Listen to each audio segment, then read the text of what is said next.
நல்ல சங்கெடுத்து ஊதுங்கய்யா ராசா,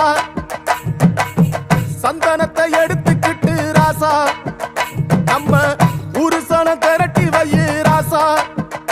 அந்த ஒத்தையடி பாதையில அவன் ஓடி வரான் காள மாட, அங்க உச்சி பானை ஒசரத்துல அவன் ஆடி வரான் காள மாட.